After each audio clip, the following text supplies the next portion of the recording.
Où se trouve le bonheur? Moutassem, amour avec vous. Durant ces épisodes, je vous propose des séances, des réflexions, des interviews autour de la méditation. La méditation nous apprend à nous reconnecter au moment présent et à la capacité de ressentir de la joie au quotidien. Pour apprendre à méditer ou pour approfondir votre pratique, je vous propose de découvrir l'école en ligne Méditer aujourd'hui en allant sur le lien taméditation.com. Dans l'épisode d'aujourd'hui, j'aimerais vous proposer un texte de Charles-Eugène Plourde sur le bonheur. Si tu ne trouves pas le bonheur, c'est peut-être que tu le cherches ailleurs. Ailleurs que dans tes souliers, ailleurs que dans ton foyer. Selon toi, les autres sont plus heureux, mais toi, tu ne vis pas chez eux. Tu oublies que chacun a ses tracas, tu n'aimerais sûrement pas mieux leur cas. Comment peux-tu aimer la vie si ton cœur est plein d'envie, si tu ne t'aimes pas, si tu ne t'acceptes pas? Le plus grand obstacle au bonheur, sans doute, c'est de rêver d'un bonheur trop grand. Sache cueillir le bonheur au compte-gouttes. Ce sont de toutes petites qui font les océans.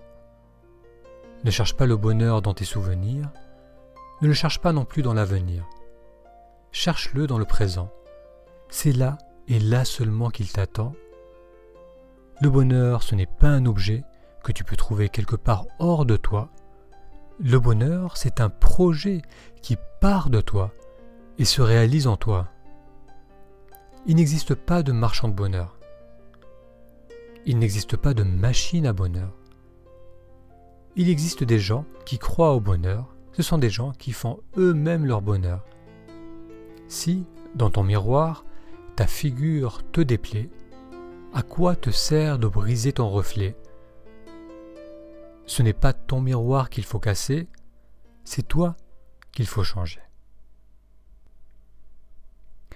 Allez, je vous fais une seconde lecture pour que vous puissiez vraiment vous imprégner de ce texte. Le bonheur. Si tu ne trouves pas le bonheur, c'est peut-être que tu le cherches ailleurs. Ailleurs que dans tes souliers, ailleurs que dans ton foyer. Selon toi, les autres sont plus heureux, mais toi, tu ne vis pas chez eux. Tu oublies que chacun a ses tracas, tu n'aimerais sûrement pas mieux leur cas. Comment peut-on aimer la vie si ton cœur est plein d'envie, si tu ne t'aimes pas, si tu ne t'acceptes pas? Le plus grand obstacle au bonheur, sans doute, c'est de rêver d'un bonheur trop grand.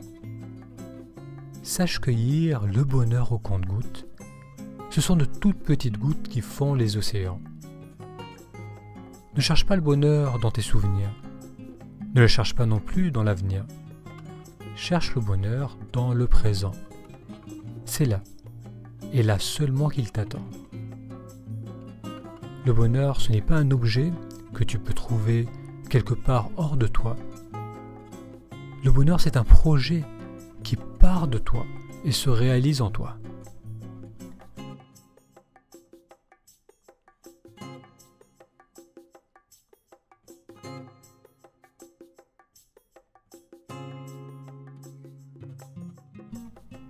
Il n'existe pas de marchand de bonheur, il n'existe pas de machine à bonheur. Il existe des gens qui croient au bonheur. Ce sont des gens qui font eux-mêmes leur bonheur. Si dans ton miroir, ta figure te déplaît, à quoi te sert de briser ton reflet? Ce n'est pas ton miroir qu'il faut casser, c'est toi qu'il faut changer.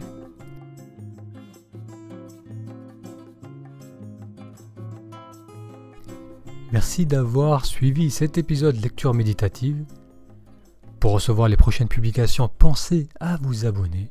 Vos commentaires et vos encouragements sont toujours appréciés. Et si vous souhaitez aller plus loin dans la pratique de la méditation, je vous invite à découvrir l'école Méditer aujourd'hui en allant sur un lien facile à retenir, taméditation.com. Je répète, taméditation.com. Ça vous permettra d'avoir accès à un extrait gratuit, un exercice qui vous aidera à plonger facilement dans l'expérience du moment présent.